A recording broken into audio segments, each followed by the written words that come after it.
മകയിരം അവസാന പകുതിയും തിരുവാതിരയും പുണർന്ന മുക്കാൽ ഭാഗവും അടങ്ങിയ മിഥുനക്കൂറുകാർക്ക് പ്രവർത്തന മേഖലയിൽ ഉയർച്ചയുണ്ടാകും. അനാവശ്യമായ ചിലവുകൾ വന്നുചേരും. എടുത്തുചാട്ടവും മുൻകോപവും ചില പ്രയാസങ്ങൾ സൃഷ്ടിച്ചേക്കും. സാമ്പത്തിക സ്ഥിതി മെച്ചപ്പെടുന്നതാണ്. കുടുംബശ്രേയസ് വർദ്ധിക്കും. യുവജനങ്ങളുടെ വിവാഹകാര്യത്തിൽ നല്ല തീരുമാനങ്ങൾ ആകും.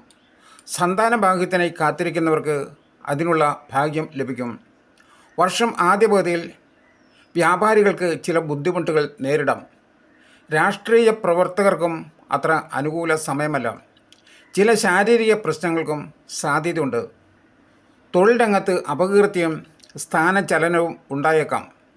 വിദ്യാർത്ഥികൾക്ക് അലസതയും പലവിധ പ്രതിസന്ധികളും നേരിടും. ചിങ്ങം, കന്നി, തുലാം എന്നീ മാസങ്ങളിൽ കുടുംബത്തിൽ അകാരണമായ കലഹവും സുഹൃത്തുക്കളിൽ നിന്ന് വിരോധവും ഉണ്ടാകും.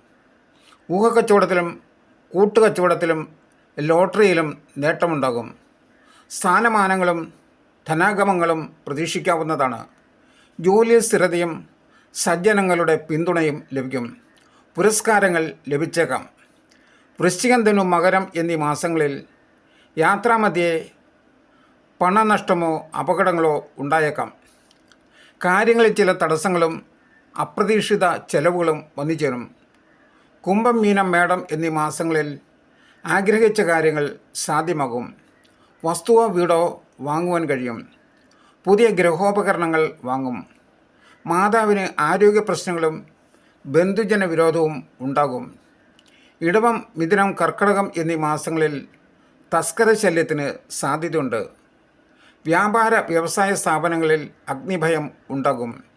രക്തസമ്മർദ്ദാദി രോഗങ്ങൾ അലട്ടിയേക്കാം. ഗൃഹത്തിൽ വിവാഹാദി മംഗളകർമ്മങ്ങൾ നടക്കും. ദുർവ്യയത്തിനും സാധ്യതയുണ്ട്. ദോഷപരിഹാരമായി മഹാദേവനെ പ്രാർത്ഥിക്കുക.